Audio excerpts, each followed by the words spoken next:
Meryl, je suis trop contente de t'avoir sur le podcast. Ah, moi aussi, Mariam, franchement, merci pour l'invitation. Avec plaisir. Pour ceux qui ne te connaissent pas, tu es fondatrice de Nutripreneur, Mm. experte en santé. Tu partages beaucoup de conseils sur la santé, le bien-être. Tu es également hôte du podcast Corps et Esprit avec ton copain Flavio. Ouais. Qu'est-ce qu'on aurait besoin de comprendre ou de savoir sur toi, sur ton parcours, pour pouvoir comprendre comment t'en es venue à faire ce que tu fais aujourd'hui et à aider autant de personnes dans leur bien-être et dans leur santé? C'est une bonne question. C'est vrai qu'il y a toujours un début à tout, hein, il y a toujours une motivation. Et en fait, avant que je commence tout ça, moi, j'ai fait beaucoup de sport, même dans ma jeunesse, notamment du volley à assez bon niveau. Donc, très sport, mais pas forcément alimentation, ni sommeil, rien du tout. Et en fait, je me suis blessée un jour. Et je me suis blessée, pourquoi? Parce que j'avais pas assez dormi. Et en fait, j'ai commencé à creuser sur ça. Je me suis fait une entorse, enfin, rien de très grave, mais quand même, alors qu'à la base, je m'étais jamais blessée. Donc j'ai commencé à creuser sur le sujet et je me suis intéressée à l'alimentation et même le sommeil. En mode, ah oui, en fait, le sommeil, c'est important aussi. L'alimentation, ça joue aussi. Et au fur et à mesure du temps, j'ai remarqué que par rapport à mes coéquipières, bizarrement, j'avais pas la même énergie. Je me blessais beaucoup moins. J'avais voilà, plus d'énergie, je récupérais beaucoup mieux. Et donc, du coup, je me disais, ok, en fait, il n'y a pas que le sport. Le physique, c'est bien, mais ça fait pas tout. Le sommeil et l'alimentation, c'est important. Donc, j'ai commencé vraiment à creuser de mon côté. Parce que je n'ai pas du tout fait d'études dedans. Au début, j'étais en commerce. Donc voilà, j'ai creusé, creusé. Et je me dis, ah ouais, c'est vraiment intéressant. J'ai commencé à faire encore plus de sport, notamment musculation. Et puis après, j'ai continué mes études de commerce. Et en parallèle, je me suis formée à la nutrition. Parce que je voulais vraiment savoir plus sur nutrition, micronutrition, sommeil, biohacking, santé en général. Donc c'est comme ça que c'est venu. J'adore, génial. Justement, si on parle de santé, on parle souvent de, tu vois, de sport, de faire du sport, de prendre soin de son corps. Ce serait quoi pour toi les piliers indispensables pour une bonne santé? C'est-à-dire que si tu devais donner peut-être quelques éléments qui, selon toi, sont absolument indispensables pour améliorer sa santé, son énergie, son focus, qu'est-ce que ce serait? Alors premièrement, le sommeil. Ouais. C'est la base des bases. Pour moi, vraiment, le sommeil, c'est l'indispensable à avoir. C'est le premier que C'est tu le mettrais? premier. Ok. Parce qu'en fait, le sommeil va réguler tes hormones, et tes hormones, c'est ce qui dirige ton corps. Ça peut être tes hormones de la faim, mais ça peut être aussi ta testostérone, ta sérotonine, l'hormone du bonheur, la dopamine, la motivation. Et donc, du coup, si t'as pas un bon sommeil, déjà, c'est compliqué. Et je pense qu'on l'a déjà tous vécu. Quand on dort pas assez, on a peut-être plus de fringales, on est plus irritable, on se sent pas bien, on est moins motivé. Donc, tu vois, déjà, le sommeil, vraiment, base numéro 1. Ensuite, je mettrai l'alimentation. Et quand je pense alimentation, je pense pas juste poulet-riz, tu vois. On essaie d'aller creuser un peu plus et d'apporter vraiment des micronutriments, des vitamines, des minéraux, des antioxydants, des acides gras dans l'alimentation, parce que le corps en a besoin et c'est ce qui donne de l'énergie. Parce que dès que tu fais quelque chose, ça, en fait, ça prend un peu ton carburant, c'est ton fameux carburant, l'énergie. Ça le consomme, c'est comme une voiture. Et si tu lui donnes pas ce dont il a besoin, c'est compliqué. Il faut trouver cet équilibre et l'alimentation en fait partie. Donc une alimentation avec des protéines, des glucides, des lipides, c'est bien. Mais voilà, aller chercher un peu plus avec des super aliments comme les fruits de mer, comme la spiruline, la salicorne, les fruits rouges, les œufs. Tu vois, c'est vraiment des aliments très riches en nutriments. Les compléments alimentaires, et peut-être qu'on en parlera après, mais c'est pour ça que du coup j'ai créé ma marque de compléments aussi. Parce qu'en fait, aujourd'hui, malheureusement, l'alimentation ne suffit plus. Il faut nourrir 70 millions de personnes. Forcément, l'agriculture est obligée d'utiliser des pesticides pour produire davantage, pour nourrir tout le monde, et ça nuit à la qualité de l'alimentation. On est de plus en plus stressé, et donc du coup, nos besoins augmentent vachement. Si tu fais du sport, tes besoins augmentent aussi. Donc ça vient pallier les carences qu'on pourrait avoir et apporter aussi un coup de boost, une vraie béquille à ton quotidien, parce que on a tous des quotidiens très chargés, charge mentale, physique et tout. Donc ça, c'est important. Donc ça, je dirais en 2. En 3, le sport quand même, mais sport, mais pas que sport, mouvement. On pense beaucoup que si on fait du sport, la musculation, on est actif. Mais non. T'imagines si tu fais que 1 heure de sport par jour, c'est-à-dire que 23 heures sur 24, t'es inactif. C'est vrai. Et du coup, la question, c'est vraiment essayer de trouver des choses pour bouger. Marcher, juste, par exemple, quand tu travailles beaucoup, penser à te lever, travailler peut-être debout. Tu vois, moi, j'ai un bureau assis debout. Je trouve ça génial. Un tapis de marche aussi sous mon bureau. C'est Et, bien ça. et mine de rien, c'est des petits pas en plus, ça te met en mouvement. Même pour ton focus, c'est beaucoup mieux. T'es plus concentré. Dans la tête des gens, on peut pas faire 2 choses à la fois. Mais marcher, on sait tous marcher, faire autre chose à la fois. C'est très vrai. Parce que c'est tellement naturel comme mouvement que c'est facile. Donc vraiment, penser à faire du sport, mais surtout aussi du mouvement, marcher. Et 4e point, la gestion du stress. Ah, intéressant, tu vois. Ouais. Vraiment, je le mets en 4 parce que, voilà, encore aujourd'hui, on est très stressé. Dans la tête des gens, être stressé, c'est angoissé, trembler, etc. Mais non, malheureusement, on est déjà stressé bien avant ça. Entre quand tu vis dans des grandes villes, pollution, le bruit, on habite à Paris, je pense que tu te rends compte. Le bruit, la pollution visuelle, sonore, toutes les lumières qu'il y a, on est vachement agressé. L'alimentation, du coup, qui est moins riche, donc ça crée un stress. Si tu fais du sport, mine de rien, même si c'est bien le sport, ça crée un stress aussi pour le corps. Et en fait, c'est important de venir rééquilibrer tout ça, parce que si tu as trop de cortisol, l'hormone du stress, tu dérègles toutes tes hormones. Et comme j'ai dit au début, les hormones, c'est vraiment important. Donc voilà, mais vraiment mes 4 piliers. Et ça, l'un dans l'autre fait vraiment un bon équilibre, une bonne santé. Ah, c'est hyper intéressant. J'aimerais bien qu'on parle de sommeil, justement, parce que tu l'as mis en numéro 1. Ouais. C'est quoi les plus gros mythes qu'on croit sur le sommeil et qui finalement ne nous aident pas vraiment à avoir une très bonne qualité de sommeil? Est-ce que par exemple cette histoire de il faut absolument dormir 8 heures minimum par jour, est-ce que c'est vrai? Selon toi, ce serait quoi les plus gros mythes à déconstruire sur le sommeil? C'est vrai que la question de 8 heures, on se dit que c'est facile à retenir. 8 heures, c'est un peu comme les 10 000 pas, tu vois. Ouais. 10 000 pas, c'est bien. C'est à la base, on va te dire oui, mais c'était pour mettre en avant un podomètre, donc c'est du marketing. C'est vrai, mais pourtant, ça a été prouvé que 10 000 pas, ça commence à être bien pour être en bonne santé, tu vois. En fait, les gens essaient de chercher toujours moins, moins, moins. Mais en fait, malheureusement, tu as besoin de plus, plus, plus, mais sans forcément t'épuiser, parce qu'on parle de marché.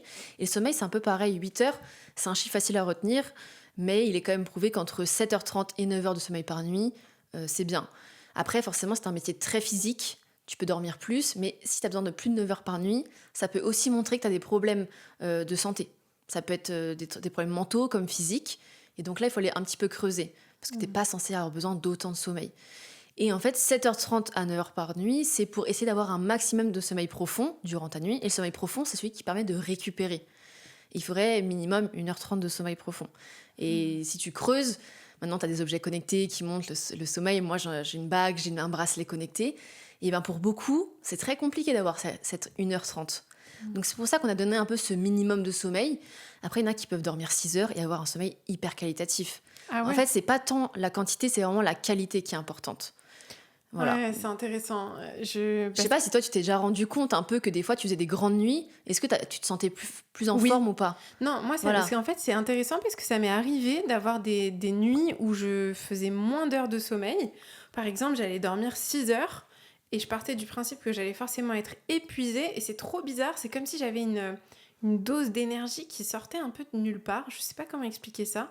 Et je pense que je suis pas la seule parce que ça m'est arrivé d'en parler avec des amis et qu'elles me disent ouais, c'est bizarre, moi aussi parfois je dors moins et on dirait que je suis plus en énergie. Moi, il y a quelque chose qui m'arrive assez souvent et je me demande si ça impacte la qualité de mon sommeil, c'est que je me réveille beaucoup la nuit. Est-ce que ça impacte la qualité du sommeil? En vrai, oui. Ouais. Chaque micro-réveil, ça perturbe ton cycle, qui est d'à peu près 1h30, tu as un cycle de sommeil. Et donc, du coup, on dirait pas, mais ça perturbe. C'est comme se lever la nuit pour aller aux toilettes. Quand t'as envie, tu vois. Mais mine de rien, même si tu te recouches très facilement après, ça perturbe. Donc, le but, c'est d'éviter ces réveils nocturnes. Après, par exemple, qu'est-ce que tu fais le soir? Ah, le soir avant de dormir? Ouais. Est-ce que déjà, tu manges tard? Non. Je mange assez tôt. Donc, je mange vers peut-être... allez, le plus tard où je peux manger, c'est peut-être maximum 20 heures, tu vois. Ah ouais, ça va. Mais c'est rare. Oui, la plupart du temps, c'est vers 18-19 heures, tu vois. Oui, donc c'est plutôt tôt. Parce que la digestion, par exemple, si tu manges trop proche de ton coucher, la digestion, ça crée de la chaleur dans ton corps. Et l'été, par exemple, on sait tous quand il fait chaud, on dort mal. Et bien dans ton corps, ça va créer un micro-réveil d'avoir cette chaleur-là. Donc du coup, c'est pour ça qu'il faut espacer d'au moins 2 à 3 heures entre le moment où tu finis de manger et le moment où tu te couches pour être sûr que ta digestion ne perturbe pas ton sommeil. Ah ouais, d'accord. Donc ça peut être une piste, ok, micro-réveil. Et tu te lèves, c'est parce que tu as des pensées. Parce qu'il faut que j'aille aux toilettes. Non. Et à chaque fois, c'est pour aller aux toilettes? Ouais. Mais c'est parce que j'ai l'impression que je bois peut-être un peu trop avant de dormir, ouais. Ou je sais pas. Il faudrait attendre, si possible, 1 à 2 heures. Ça peut être beaucoup. Sinon, la petite astuce, c'est manger un petit peu plus salé le soir. Parce que le sel, ça retient l'eau. Donc ça évite que tu ailles aux toilettes. Mais sinon, essaye d'attendre 1 heure à 2 heures. C'est pas évident. Tester, hein, parce que quand t'as soif. Mais du coup, si tu manges tôt, généralement, ça t'évite de boire après oui, c'est trop vrai. tard. C'est vrai, mais c'est vrai que c'est une question que je me posais parce que j'ai l'impression du coup que ça perturbe vachement mon sommeil. Et ça fait très longtemps que j'ai pas fait une nuit, tu vois, complète sans me réveiller, tu vois. Ouais. C'est limite impossible à imaginer pour moi. Il faut que tu essayes Il ça. faut que j'essaye. Euh, ok, ce serait quoi les pratiques ou peut-être les habitudes, les routines qu'on pourrait mettre en place pour avoir une meilleure qualité de sommeil? Est-ce que c'est par exemple ne pas trop regarder les écrans avant de dormir, ce genre de choses? Moi, je t'avoue que si je suis 100% honnête, je suis devant les écrans avant de Mm. dormir. Ce serait quoi les pratiques importantes à mettre en place? Bah, c'est vrai que les écrans, on entend souvent 1 heure avant de dormir, on arrête les écrans. Parce qu'en fait, la lumière bleue de ton écran, ça bloque ta mélatonine, l'hormone du sommeil. Après, sincèrement, moi en plus qui traque mon sommeil, j'ai remarqué que c'est pas forcément ça qui a le plus d'impact. Donc, en fait, parfois, tu peux pas te priver si tu as envie de regarder une série pour te détendre aussi. Si c'est de temps en temps, c'est ok, c'est pas ça qui va vraiment perturber ton sommeil. Surtout qu'à la base, c'est censé te détendre. C'est sûr, si tu regardes un film d'horreur avant, c'est pas l'idéal. Donc, tu vois, et ça peut être un point important, c'est éviter les sources de stress avant de dormir. Genre, ouvre pas ta boîte mail avant de dormir. Si t'as une mauvaise nouvelle, pas top. Enfin, si tu t'engueules, par exemple, avec ton conjoint, bah, tu vas pas être dans un bon mood. Donc, forcément, ça va créer du stress, Ouais. du cortisol, et donc bloquer la mélatonine, l'hormone du sommeil. Et le cortisol, on doit l'avoir le matin et pas le soir. Sinon, parce que le matin, c'est ce qui permet de te réveiller. C'est vrai. Donc ça, je dirais, le repas, pour moi, c'est important, de digestion, les 2 à 3 heures avant de dormir. La qualité, l'environnement de ta chambre, dormir vraiment dans le noir total. Parce que chaque petite lumière, même si t'as pas l'impression, perturbe ton sommeil. Le cerveau est trop fort, vraiment. Tu sais, une petite lumière rouge, un peu de lumière blanche, et ça, mine de rien, ça perturbe ton sommeil. Donc si possible, dormir dans le noir, ou si c'est pas possible, moi j'ai un masque de nuit, mais pas les masques de nuit comme dans les avions qui t'écrasent les yeux, pas du tout agréable. C'est un peu épais. Tu peux ouvrir les yeux dans ton masque et du coup, ça te permet d'être dans le noir total. Donc ça, franchement, c'est super bien. Ça s'appelle Manta Sleep. Je suis pas du tout affiliée, mais je conseille vraiment cette marque. C'est cool ça. Peut-être Ouais. que vous devriez créer un masque. Ah, ça pourrait être intéressant en Ouais, vrai. je pense. Surtout Ouais. que vraiment, le sommeil, c'est quelque chose dont les gens viennent beaucoup nous voir sur ça. Ouais. Mais en tout cas, je conseille vraiment ce masque de nuit parce que parfois, t'as pas le choix. C'est comme le bruit. Le bruit, on dirait pas, mais ça perturbe ton sommeil. Et quand t'habites en ville, t'as toujours du bruit. Donc tu peux dormir avec des boules caisses, par exemple, des bouchons d'oreilles. C'est pas évident. C'est pas évident parce que moi, je suis une grande stressée de la vie et j'ai très peur de pas entendre les bruits, tu vois. Ouais. Donc c'est vrai que j'ai un ami qui me disait ça. Il me disait, mais moi, je dors tout le temps avec des boules caisses, gros masque, je suis dans le noir complet et tout. Et pour le noir, c'est pas un problème, mais pour le bruit, j'ai vraiment ce truc d'avoir besoin d'entendre. Mais il t'est déjà arrivé quelque chose ou pas par rapport à ça? Quand j'étais petite, en fait, c'est surtout par rapport à mon enfance où quand j'étais petite, mes parents, ils se disputaient beaucoup. Et en fait, ça pouvait arriver que la nuit ou le soir ou peu importe, il y ait une dispute et j'étais constamment en alerte, tu vois. Et puis même quand j'étais petite, une fois, je me rappelle, on vivait avec mes parents, on était dans un HLM à Nanterre, dans une cité, tu sais, vraiment très très mal fréquentée. Et en fait, une fois, on était avec ma mère, toutes les trois avec ma sœur. Et ça, c'est un souvenir que j'ai gardé jusqu'à aujourd'hui où en pleine nuit, t'as un mec, un fou en fait, qui est venu frapper à la porte toute la nuit. Ah ouais. Et en fait, ma mère, elle était angoissée, on était toutes les trois comme ça. Et je pense que ça m'a marqué ça, tu vois, parce que j'ai ce truc de tout le temps avoir besoin de... Alors que je suis en sécurité, tu vois, mais j'ai encore mais on a toujours peur. Moi, ça m'était déjà arrivé, en fait, en pleine nuit, quelqu'un a essayé de nous cambrioler. C'est pas vrai. Quand on était à côté de Bordeaux, et depuis ce jour-là, moi aussi, tu vois, j'ai un peu peur. Enfin, inconsciemment, ça me reste dans la tête de s'il y a quelqu'un, etc. Bon, Exactement. j'avais pas les boules caisses, mais j'ai entendu, et se faire réveiller par quelqu'un qui essaye de rentrer chez toi, tu te dis c'est traumatisant. C'est traumatisant. Je me dis, on a essayé de rentrer chez moi là, où je suis censée être en sécurité. Complètement. Donc je peux comprendre pour les boules caisses, mais en tout cas pour ceux qui nous écoutent, si ça vous dérange pas, ça peut être une option quand il y a beaucoup de bruit. Ça c'est vraiment la chambre pas trop chaude, si possible. Essayer d'aérer un maximum pour venir rafraîchir la chambre. Il faudrait que ce soit à peu près à 19 degrés, c'est pas forcément évident, mais on le voit bien l'été, quand il fait trop chaud, on a du mal à dormir. Donc une chambre fraîche, ça peut être une bonne façon de bien dormir. Après, des trucs classiques, mais un bon oreiller, un bon matelas, mine de rien, ça fait la différence. Ah ouais. Ouais, parce qu'il faut que tu te sentes bien ton sommeil. Tu dors quand même environ 8 heures par nuit. C'est un tiers de ta journée. Enfin, tu vois, il faut mieux avoir de la qualité là-dessus. Ouais, moi j'ai entendu dire qu'il fallait aussi que la couette elle soit la plus lourde possible. Ouais. C'est vrai ça? Ouais, j'ai déjà entendu ça aussi, le côté un peu, c'est pesant, donc du coup ça te met dans une espèce de cocon. Oui, mais c'est pas le plus important. Si t'aimes bien, ok, mais je pense que c'est pas le plus important. Faut que tu sois à l'aise, pas trop chaud. C'est comme il y en a beaucoup qui dorment en pyjama. En vrai, il faudrait éviter. Ah, Ouais. intéressant. Moi, je conseille vraiment de dormir nu. Ah Déjà, en ouais? plus, quand t'es une femme, pour tout ce qui est sécrétion, etc., au niveau vaginal, bah, c'est beaucoup mieux, c'est plus propre. Parce que de rester avec une Mmh. culotte, c'est pas idéal. Et même pour les hommes, hein. Du coup, ça va faire venir. Enfin, c'est très très chaud au niveau des testicules, donc c'est pas l'idéal. Sans tissu, on transpire moins, on a moins chaud. Et donc, du coup, même dans la nuit, notre peau, enfin, toi, tout s'évacue bien, est plus fluide. Donc, ça, je conseille. OK, C'est pas trop bien. forcément pour tout le monde, c'est un peu bizarre parce que les gens sont pas habitués. Mais Ouais. vraiment, je conseille parce que du coup, on n'est pas compressé. On est déjà assez compressé toute la journée avec les jeans, les strings, les culottes, Mmh. tu vois, les caleçons. Donc, faut laisser le corps aussi respirer un peu. Et bah, mine de rien, ça fait une différence. Ouais, et c'est intéressant ce que tu dis parce que moi, je vois aussi un aspect un peu émotionnel, là-dedans, dans le sens où il y a une forme de protection à avoir ses vêtements sur Bah soi, ouais. tu vois? Parce que si, encore une fois, s'il arrive quelque chose, Exactement, mais c'est ça. ouais. Bah, tu sais que Ouais. quand on a essayé de nous cambrioler, vraiment, moi j'ai entendu, mon copain dormait, donc on était en maison à ce moment-là, donc je me suis approchée de l'escalier. Et du coup, j'étais nue. J'ai essayé de trouver une tenue impossible. Mais j'ai quand même réveillé mon chéri. Tant pis, il est parti tout nu. Il s'est dit, au pire, je m'en fous, tu vois. Tu vois, faut que Ouais. la personne passe. Il a allumé la lumière. Bon, personne n'était rentré encore. Et du coup, tant pis. Mais je comprends, mais à la limite, au pire, on met un caleçon à côté de son lit ou son pyjama Oui, à côté, tu vois. exactement, Comme ouais. ça, bim, tu l'enfiles ou un t-shirt quand t'es une femme. Exactement, ouais. Comme ça, on se prend pas la tête. Mais je peux comprendre. Puis ça, Ouais. ce côté aussi, c'est doux, c'est réconfortant, t'es au chaud et tout. Oui, Mm, mais finalement, t'es encore plus. Je pense que c'est une forme de lâcher prise aussi, tu vois, le mm. soir et la nuit, de se dire, ok, maintenant c'est mon moment où je libère un peu tout le stress de la Ouais. journée, ou parce que je crois que pendant la nuit, tu libères des hormones, ou comment ça se Ouais, passe bah en pendant fait, la nuit? tout est régulé du coup pendant Ok. ton sommeil. Donc effectivement, ta sérotonine, ton hormone du bonheur, dopamine, tout ça, c'est important pendant le sommeil. Enfin, c'est là que c'est bien régulé. Donc effectivement, c'est pour ça qu'il faut avoir le moins de stress possible pour que tout se fasse, Hmm. se régule. Et donc c'est logique. Ouais. Est-ce que tu conseilles de mettre son téléphone hors de la chambre quand tu... Par rapport aux ondes, Par rapport aux ondes et aussi le réveil? Est-ce que c'est bien d'essayer de se réveiller naturellement, en fait, pour pas que ça perturbe ton sommeil naturel et...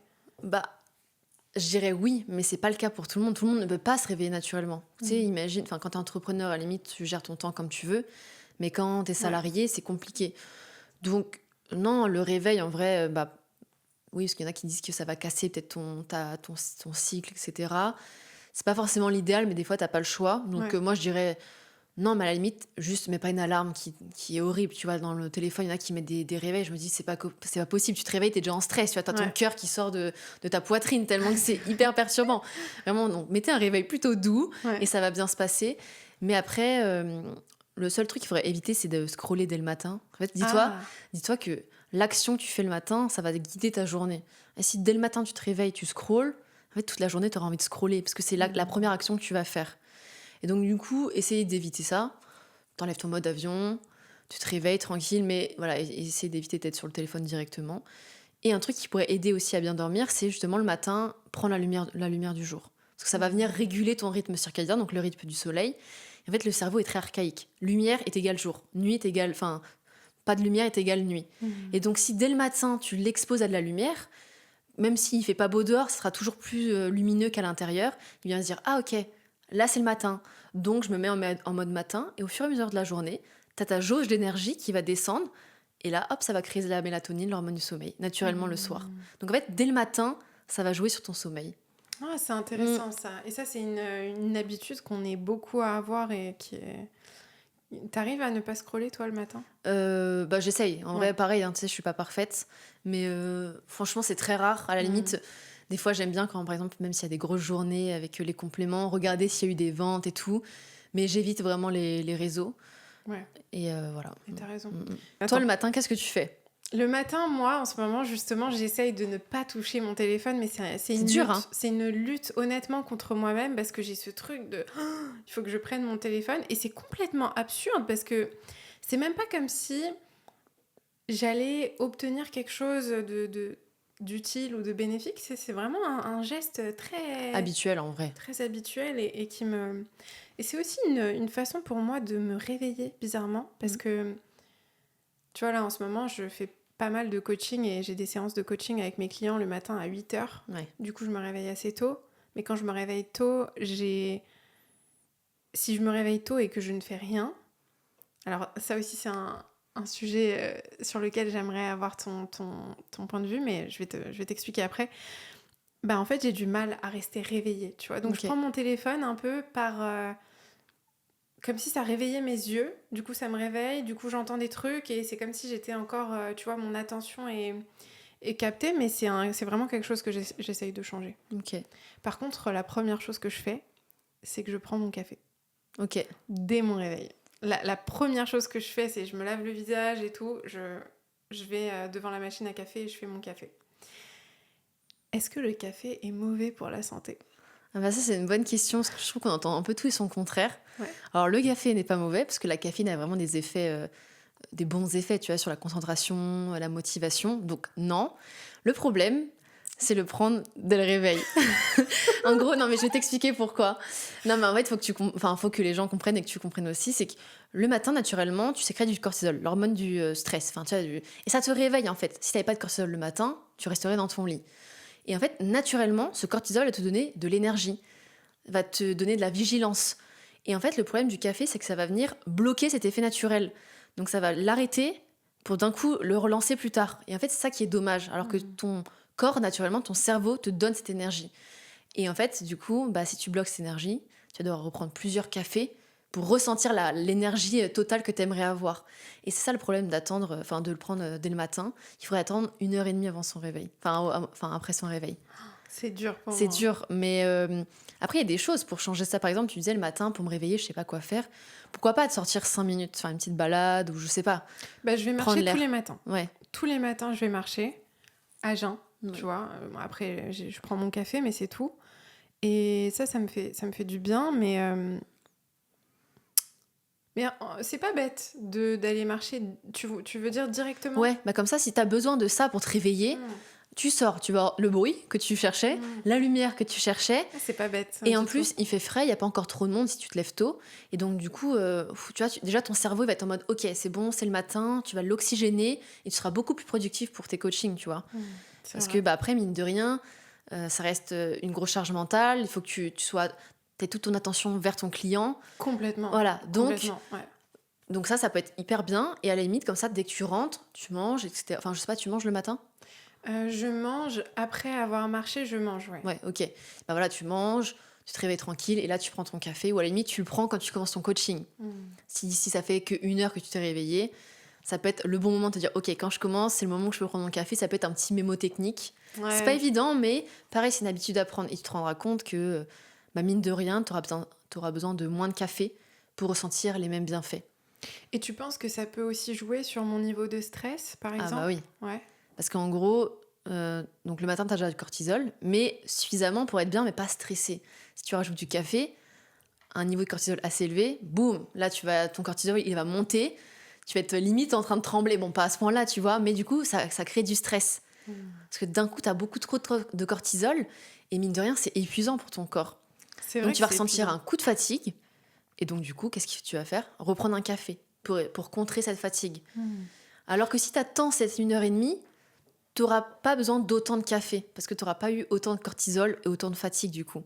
C'est intéressant ce que tu dis parce que tu vois tout à l'heure, mais je sais pas si c'est vraiment la même chose, mais tout à l'heure j'ai eu un premier tournage ce matin et j'ai pris un café pendant le tournage et en fait juste après j'ai eu un coup de fatigue. Ouais. Et du coup, je me suis dit, je vais prendre un autre café, Ouais. tu vois. Mais je sais pas si c'est relié à ça. Et je suis curieuse que tu nous parles de justement ces moments de crash un peu, tu vois, qu'on peut avoir dans la journée. Je sais qu'il y a beaucoup de personnes qui se posent la question, comment est-ce que je peux arrêter d'avoir ces crashs de fatigue pendant la journée ? Ça peut être des entrepreneurs, mais aussi des personnes qui travaillent en entreprise et qui ont vraiment du mal à gérer leur énergie au quotidien et qui ont vraiment ce truc de crash le Coup de matin, barre, ouais. coup de barre, Ouais. exactement. Bah, par exemple, tu vois, le café, c'est un bon exemple. Si tu ressens de la fatigue, c'est logique dans le sens où en fait, le café, c'est un vrai booster parce que très rapidement, tu vas avoir ce coup de boost naturel. Donc, c'est ce qu'on apprécie avec le café. Mais du coup, qui dit gros coup de boost d'un coup, dit chute après. Et en fait, c'est un peu le problème du café, mais pas de la caféine. Et C'est aussi pour ça que tout à l'heure, je t'ai donné un focus de ma marque, parce qu'en fait, dedans, il y a de la caféine, parce que justement, je sais que c'est un bon produit, mais à diffusion lente. C'est-à-dire que pendant 5 heures, la caféine va se diffuser très lentement dans ton corps. Donc, au lieu d'avoir un gros pic et un crash, en fait, tu n'auras jamais de gros pic. Ça va venir doucement, l'énergie, mais pendant 5 heures, sans avoir de grosse fatigue derrière. Donc, la caféine est bien, mais il faut trouver des astuces. Et là, c'est une innovation. En plus, on a mis des plantes adaptogènes qui permettent de booster la concentration, la productivité. Donc ça, c'est un premier point. Mais ça n'empêche pas d'arrêter de boire ton café, parce que les gens aussi aiment le goût du café. Ouais. Et en fait, les deux sont compatibles, il faut juste le prendre au bon moment et avoir conscience des effets. Après, les coups de barre, par exemple à 10 heures, généralement, c'est des gens qui mangent soit très sucré le matin, ou qui mangent pas du tout. Et en fait, beaucoup de personnes pensent que pas manger, c'est bien, le jeûne intermittent, etc. Sauf que ça crée de l'adrénaline pour ton corps, ça crée du stress. Encore une fois, on revient sur ce niveau de stress, parce que ton corps, toute la nuit, il a travaillé. Il faut se dire que le corps brûle plus de calories en dormant qu'en restant assis sur une chaise. Parce que la nuit, il travaille. Les organes continuent à travailler, tu vois. Ils régulent tes hormones. Donc, mine de rien, ils brûlent des calories, tu vois. C'est un peu comme une centrale. Ça travaille, ça travaille. Et de pas manger le matin ou de manger des choses très sucrées, eh bien, ça n'apporte pas assez de nutriments à ton corps. Et donc, du coup, ça comble pas ce stress. Et trop de stress égale trop de fatigue. C'est intéressant ce que tu dis parce que tu vois, on en parlait un peu en off toutes les deux et je te disais que cette année, j'ai vraiment changé mon alimentation et mes habitudes, le sport, etc. Et tu vois, l'année dernière, c'est très bizarre. Enfin, c'est très bizarre. Non, c'est pas si bizarre que ça. Je faisais beaucoup de sport l'année dernière, mais j'avais pris 10 kilos et j'avais tout le temps des coups de barre. Et en fait, je faisais justement un jeûne intermittent et je me disais, mais pourquoi je comprends pas, je mange pas le matin, je vais tous les jours à la salle, je fais du sport. Bon, déjà, je marchais pas assez, tu vois, comme tu disais au tout début, j'avais pas cette habitude. Maintenant, je fais 10-15 000 pas par jour minimum, quoi qu'il arrive. Ouais, c'est bien. Et en fait, j'ai vu la différence même dans mon énergie, dans ma gestion du stress, etc. Et j'ai l'impression que depuis que je remange le matin, je me sens beaucoup mieux en termes justement d'énergie, C'est comme s'il y avait eu un rééquilibrage. Ouais. Et tu sais, j'avais entendu je crois que c'était une Américaine qui parlait de ça dans un podcast assez connu. Et elle disait justement que les femmes et les hommes sont pas pareils dans l'alimentation et le sport. Et elle disait que pour une femme, c'est très important de ne pas aller faire du sport à jeun le matin, par exemple. Que ça stressait son corps, peut-être même encore plus qu'un homme. Ouais. Est-ce que justement, c'est important de manger le matin? Et est-ce qu'on devrait systématiquement manger avant d'aller à sa séance de sport? C'est des bonnes questions. Mais en vrai, 10 kilos alors que tu faisais le jeûne intermittent, alors que tu faisais beaucoup de sport, tu te dis pourquoi? Et en fait, la question, et ça, je le vois beaucoup chez les femmes, parce qu'en fait, avant de faire tout ça, je faisais aussi du coaching santé. Tu vois, j'accompagnais en one-one les personnes. Et quelque chose que j'ai beaucoup remarqué, c'est que les femmes ne mangent pas assez. Et le problème, c'est que quand tu manges pas assez, eh bien, tu prends du poids. Ça paraît contre-intuitif, mais c'est vrai. Parce qu'en fait, déjà de base, ton corps, il a besoin d'énergie pour fonctionner. En plus de ça, quand tu travailles même au niveau mental, ton cerveau, ça demande de l'énergie pour fonctionner. Et donc, en fait, si tu donnes pas assez d'alimentation, de nutriments à ton corps, eh bien forcément, ça va dérégler tes hormones, ton métabolisme, et tu vas prendre du gras. Mais c'est dingue. Et tu dis que c'est contre-intuitif, mais toutes les femmes à qui je faisais manger plus, elles perdaient du poids, juste en mangeant plus. Et en changeant rien d'autre. Parce que les femmes ne mangent pas assez. Et là, je vois vraiment, c'est beaucoup plus les femmes que les hommes. Ça arrive chez les hommes. Mais est-ce que tu connais quelqu'un qui a pris du poids en mangeant bien? Trop de bonnes choses? Non. Non. Et puis, tu vois, moi, ce que j'ai changé aussi, c'est que du coup, je mangeais plus souvent dans la journée.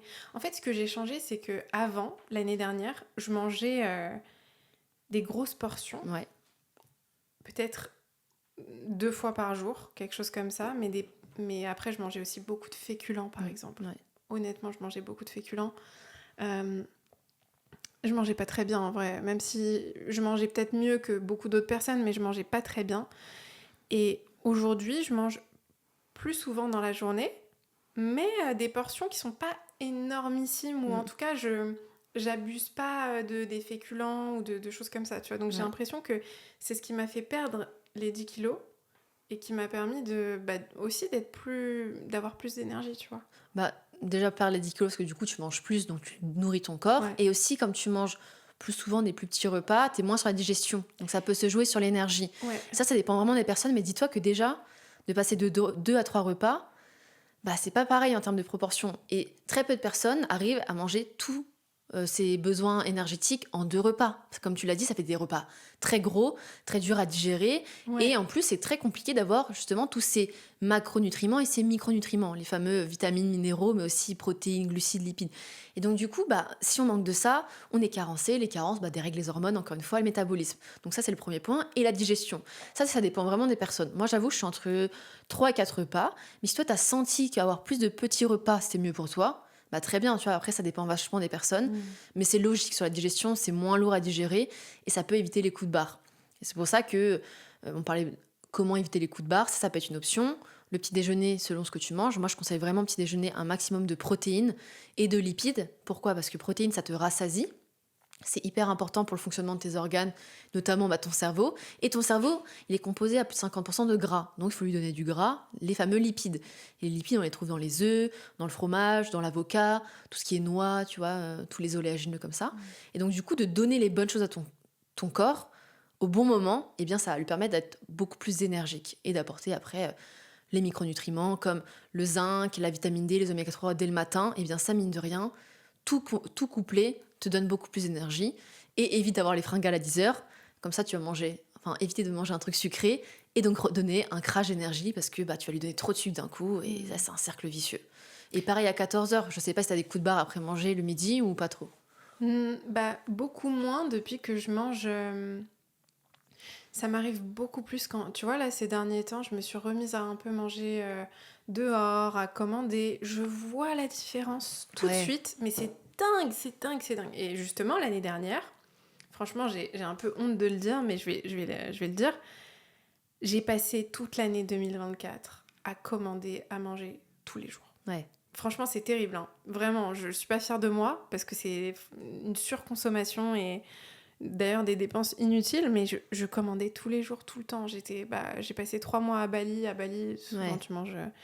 Et en fait, j'ai pris cette habitude et finalement, je comprenais pas pourquoi je prenais autant de poids, pourquoi j'étais aussi mal. En fait, depuis que je me fais à manger et du coup que je sais ce que je mets dans mon assiette, je me sens. J'ai beaucoup moins ces crashs, tu vois. Je mangeais pas mal de, je sais pas, des pâtes, du pain, du gluten, des choses comme ça.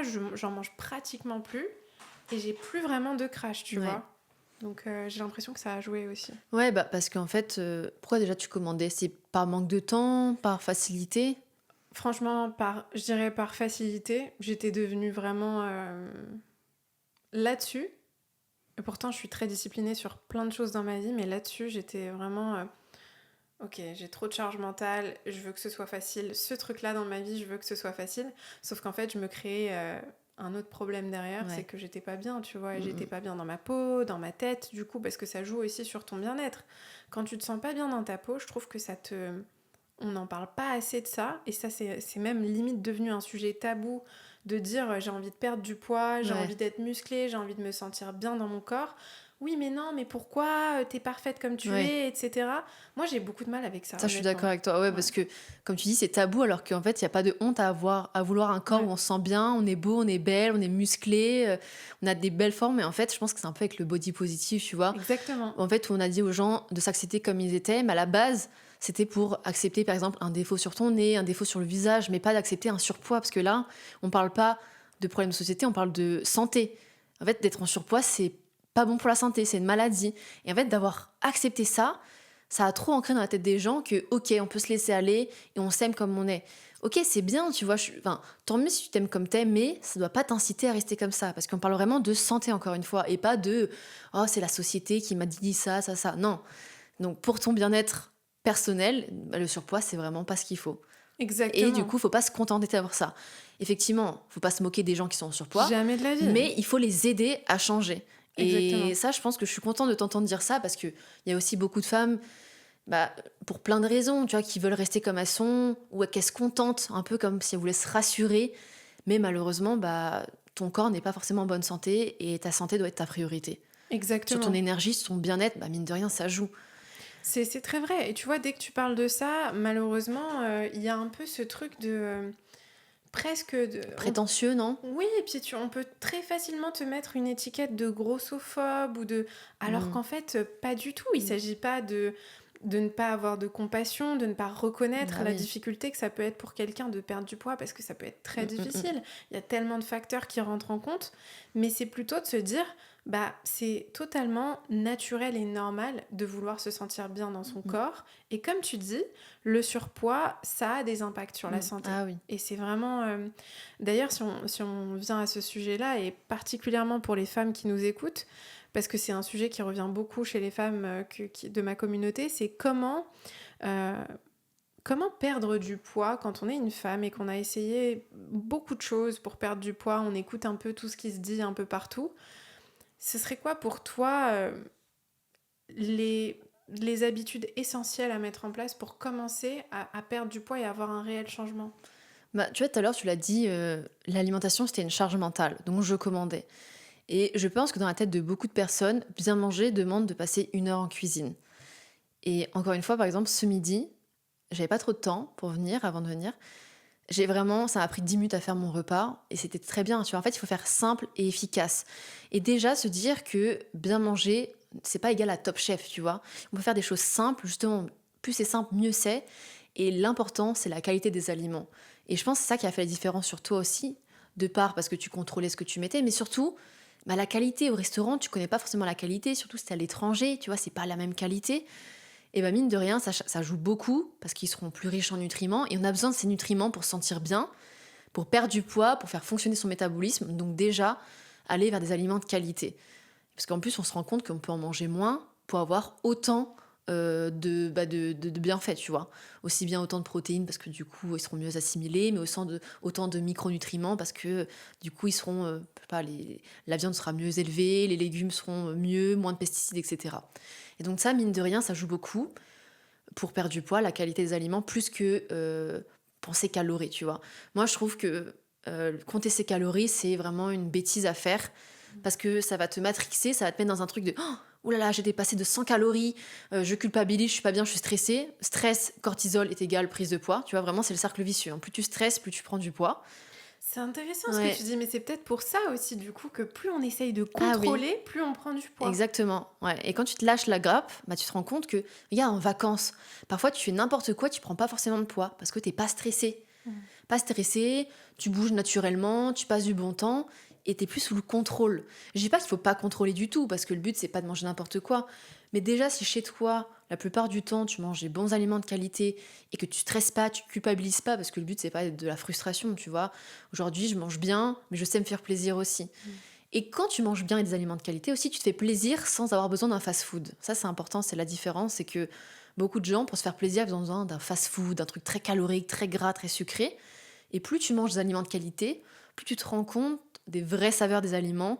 Et dès que tu vas te tourner vers ces aliments très caloriques, tu vas trouver ça trop gras, trop sucré. Je sais pas si toi, tu as remarqué cette différence. Peut-être qu'avant, tu mangeais des aliments un peu industriels parce que c'était un kiff et tout. Et dès que tu arrêtes et que tu reprends, ouah, mais c'est horrible. Mais tellement, Ouais, tellement, tellement. Tu vois, j'ai remarqué même un truc tout bête, tu vois. Bon, après, ça fait longtemps que je mets plus du tout de sucre dans mon café, ouais, mais avant, tout le temps parce que mais habitude Meryl, et ouais. mais attends, mais j'étais une folle, moi. Ouais. Je mettais, tu vois, je prenais 4... Bon, déjà, là aussi, c'est pas fou. Je prenais 4-5 cafés par Ouais. jour. Et pour chaque café, je mettais 2 dosettes de sucre. Ah ouais. Chaque café. Ouais. J'étais une folle. Et en fait, à un moment donné, je me suis dit, non, il faut que t'arrêtes. Et en fait, j'ai arrêté. Ça a été super dur au début. Ça avait un goût un peu amer. Aujourd'hui, je serais incapable. Et même pour un cappuccino ou quoi que ce soit, je peux pas mettre de sucre Ouais. dedans. C'est une habitude en C'est une fait. habitude. Et tu vois, j'avais pas mangé depuis janvier. J'avais pas mangé de burger, de fast-food, de choses comme ça. J'ai remangé un burger il y a peut-être 2-3 semaines.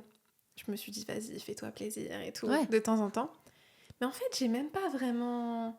Ça m'a pas... Je me suis pas dit, oh waouh, ça m'avait tellement manqué, qu'est-ce que c'est génial, j'ai hâte Ouais. de remanger ça. J'étais plus, bon, c'est cool de temps en temps, mais j'ai plus cette envie-là de me nourrir de ce genre d'aliments, tu Ouais, vois. parce que t'as tellement habitué ton corps aux bonnes choses Exactement. que ce genre d'aliment te fait plus rien. Et c'est comme ça que du coup, petit à petit, tu vas t'éloigner de ça et tu vas voir que tu vas perdre du poids facilement. Donc franchement, déjà de moins stresser. Et les femmes stressent beaucoup plus que les hommes, tu vois. Elles se prennent plus la tête. Enfin, en tout cas, c'est beaucoup plus ressenti chez les femmes. Les émotions, plus avec les cycles menstruels, bah forcément tes émotions varient vachement, alors que les hommes ont plutôt une énergie stable. Et bien ça, mine de rien, de moins se prendre la tête, eh bien, tu vas te rendre compte que tu peux facilement perdre du poids et surtout faire des choses que tu aimes avec un objectif. Parce que si tu dis juste, je dois perdre du poids, est-ce que tu vas vraiment être motivé à le faire? Mais si tu te dis, ok, j'ai besoin de perdre 10 kilos à peu près, parce que je veux me sentir bien dans mon corps, parce que je vais avoir plus d'énergie pour faire ça, eh bien mine de rien, tu n'auras pas la même motivation derrière. Je trouve que ce point-là que tu es en train de partager, il est capital. C'est le pourquoi tu fais les Ouais. choses. Ça, je pense que c'est valable dans tout. Ouais. Tu dois bien le voir avec tes coachés, enfin, je sais pas, tes clients et tout, mais quand il n'y a pas de pourquoi, quand tu sais pas pourquoi tu le fais, bah, c'est très compliqué de se motiver, de faire les choses. Complètement, tu vas abandonner beaucoup plus vite parce que c'est quand même pas évident de perdre du poids. Il y a beaucoup En tout cas, ça demande un vrai changement d'hygiène de vie. Mm. Et forcément, si tu as un pourquoi fort, ça fait toute la différence. Et tu vois, un autre point que j'ai remarqué qui a fait quand même une différence dans ma perte de poids, c'est que, comme tu disais, quand tu manges à l'extérieur ou quand tu commandes ou peu importe, et même d'ailleurs quand tu manges chez toi, moi avant je comprenais pas ça, mais les portions, tu Mm. vois, la quantité d'huile que tu vas Bah ouais. mettre, c'est des petites choses comme ça. J'étais complètement à l'ouest, tu vois, Mm. moi je pouvais mettre une tonne d'huile d'olive Ouais. dans mes plats sans réfléchir. Et comprendre en fait que bah, ça peut être calorique, c'est Mm. très bien l'huile d'olive, il y a des bons gras, etc. Mm. Mais d'être juste conscient, tu vois, de pas... Il y a ce truc aussi de, tu vois, bah forcément de manger émotionnellement. Bah ouais. Et d'avoir... moi, j'avais beaucoup ce schéma-là, si je suis très honnête, d'essayer de remplir quelque chose. Et en fait, mes quantités, les quantités de tout ce que je mangeais, c'était pas ce que mon corps avait besoin, tu Ouais. vois. Mon corps avait pas besoin d'autant de quantité, mais c'est comme si j'essayais de remplir un... Ouais, un vide, ça peut être du stress, ça peut être de l'ennui, ça peut être de la colère. Pour te dire, moi, avant de commencer tout ça, avant, pour le goûter, je me faisais un paquet de céréales entier. T'imagines 500 grammes de céréales, t'imagines ce que tu t'envoies. Après, j'étais pas bien, tu culpabilises, etc. Mais en fait, j'étais dans une période où je m'ennuyais, j'étais seule, j'étais un peu loin de tout le monde parce que j'avais changé de ville pour mes études. Et en fait, à un moment, j'ai vraiment pris conscience, je me suis dit, mais Meryl, qu'est-ce que tu fais? Vraiment, t'es en train de faire n'importe quoi. Ressaisis-toi, parce que même si je faisais du sport, etc., j'avais ces fringales. Et ça, beaucoup de personnes les connaissent. Et en fait, tout ça venait du fait que bah, je prenais pas assez soin de mon sommeil, j'étais carencée, notamment tout ce qui est magnésium. Pour les femmes, c'est essentiel. On a une énergie qui divague, on a tout ce qui est émotionnel, c'est très important. Donc pour réguler justement le côté émotionnel, le système nerveux, le stress, le magnésium est essentiel. Quand tu as tes règles, pour les douleurs, magnésium pareil, tu vois. Vraiment, le magnésium, c'est le minéral, je pense, qui a le plus changé ma vie. Il y a d'autres choses, mais vraiment, c'est ce qui a changé ma vie, surtout en tant que femme. Parce que j'ai compris que ces carences pouvaient entraîner des fringales, de la fatigue émotionnelle.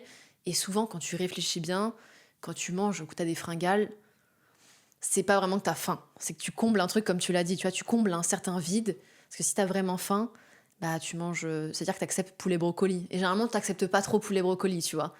Donc Oui. tu vois, et là, tu te rends compte si c'est une vraie faim ou c'est une fringale.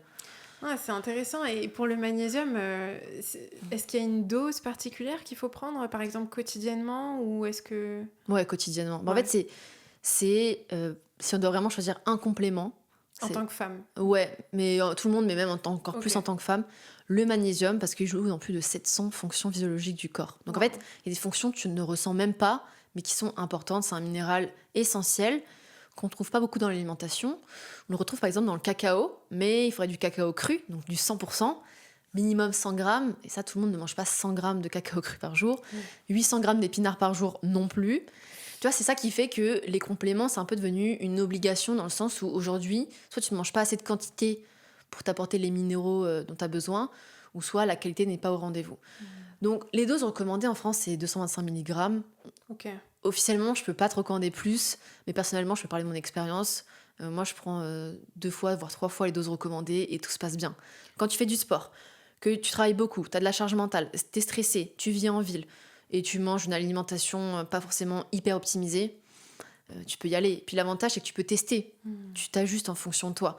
Et ça, bah voilà, mine de rien, sur les carences et donc la régulation émotionnelle et le métabolisme, bah, ça joue énormément. Il y a, Génial. il y a d'autres compléments, tu vois, mais comme le zinc qui est important, qu'on trouve dans les fruits de mer, mais qu'on mange de moins en moins aussi, qui est bien pour l'immunité, pour la peau, pour les hormones, pour les cheveux, pour la cognition, tu vois. Et ça, mine de rien, ajouter à ton quotidien, bah, ça fait la différence. Même si à la base, c'est pas un complément perte de poids, mais comme ça va venir combler des carences, eh bien, ça va jouer sur ta perte de poids indirectement. C'est hyper intéressant. Et justement, je suis curieuse qu'on parle de faire du sport, de se muscler quand on est une femme, parce que Mhm. j'ai quand même l'impression que, bien sûr, les mécanismes sont assez similaires, mais il y a quand même des différences. Toi, t'es vraiment en super shape, t'es en forme, tu fais du sport, t'es musclé et t'as l'air vraiment en forme. Ce serait quoi les éléments de base pour quelqu'un qui veut commencer à se remettre en forme, à se muscler, à vraiment commencer à changer son apparence, Mm. tu vois, et mettre en place les bonnes habitudes? Ce serait quoi les habitudes les plus importantes à comprendre et à intégrer? Par exemple, tu vois, il y a quelque chose qu'on dit beaucoup, c'est il faut que tu consommes en grammes de protéines le double de ton poids quand t'es Mm. une femme, apparemment. Ouais, bah même un homme en vrai, hein. Ah, ok. En vrai, on dit entre 1,6 g et 2 g de protéines par poids de corps. On l'associe beaucoup les protéines aux muscles, mais c'est bien aussi pour les organes, pour la santé en général, pour les hormones. Donc c'est un peu facile, mais les protéines, c'est important pour tout. C'est pour ça que je conseille Ok. vraiment d'avoir un maximum de protéines à chaque repas pour éviter d'en manquer justement, tellement c'est important. Donc l'alimentation, forcément, ça joue. Surtout si tu veux prendre du muscle, bah, il faut manger plus, tu vois, il faut apporter beaucoup d'énergie à ton corps. Mais en vrai, les conseils de base, c'est régularité. C'est vrai que si tu commences, déjà, t'imposes pas 5 séances par semaine, c'est impossible, tu vas pas les tenir, tu vois. Donc commence doucement, mais c'est vrai que c'est à partir de plutôt 3 séances par semaine que tu peux avoir des résultats. Après, tu peux y aller petit à petit, tu vois, 2 séances, puis 3. Mais c'est sûr que si tu vas trop d'un coup, alors que tu n'as jamais fait de sport ou que tu en as fait il y a très longtemps, tu vas pas les tenir. Tu vois, c'est dur. Pour le corps, ça demande aussi que tu récupères assez. Et ça, c'est un point important pour ceux qui vont prendre du muscle, c'est de penser à récupérer assez. Parce que faire du sport, c'est bien, mais si tu récupères pas assez, bah, ton corps n'a pas le temps de digérer les informations, de dire ok là je construis du muscle, les fibres etc. je les grossis, j'apporte de l'énergie dedans, et là tu peux te blesser, et puis si tu te blesses, bah, tu fais pas de sport, enfin bref tu restes dans un cercle un peu infernal. Donc régularité important. Si parce que là je vois aussi beaucoup de femmes, elles ont peur de mettre de la charge, parce qu'elles ont peur de ressembler à des hommes. Et un truc que j'aime bien dire, c'est que ce n'est pas avec 3 séances de musculation par semaine que tu vas ressembler à un homme. Les femmes qu'on voit très musclées, les bodybuildeuses, elles font ça, c'est leur métier, elles font ça, elles s'entraînent tous les jours. En plus, elles sont dopées, donc c'est pas naturel. Donc avant vraiment d'avoir un physique très musclé, il faut y aller. Moi, ça fait 5 ans que je fais la muscu. Ok, je commence à avoir un physique musclé, même le haut du corps. Mais j'ai de la marge encore. C'est juste que je suis assez sèche, donc on voit quand même, ça fait vachement dessiner. Mais j'en ai eu des séances de muscu, tu vois, avant d'avoir ce physique-là. Donc ça, il faut pas avoir peur parce que c'est vraiment la charge qui va t'apporter les résultats. Est-ce qu'on parle de progressive overload? Est-ce qu'il faut augmenter la charge au fur et à mesure? Si c'est le cas, à quelle fréquence tu conseillerais d'augmenter la charge? Ouais, en fait, il faut Enfin, si ça fait trop... Enfin, par exemple, surtout quand tu commences, tu progresses très vite. Ouais. Au bout d'un moment, tu stagnes. Tu vois, quand ça fait plusieurs années, c'est dur et tout. Donc au début, c'est trop bien parce que tu progresses très très vite. Et en vrai, si t'arrives pas à augmenter le poids au moins tous les mois, c'est qu'il y a un problème, tu vois. Tous les mois, c'est intéressant, ouais, c'est bien, je trouve, comme... Ouais, sachant que augmenter, ça peut être que de 2 kilos, tu vois. Et peut-être que au début, toutes les 2 semaines, tu peux augmenter de 2 kilos, 1 ou 2 kilos. C'est juste que selon les machines, parfois, c'est compliqué. C'est obligé d'augmenter beaucoup trop.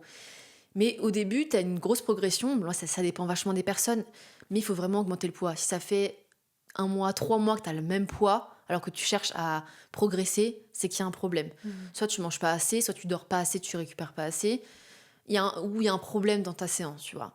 Donc, augmenter le poids progressivement, y aller régulièrement, et du coup, ne pas avoir peur d'augmenter le poids.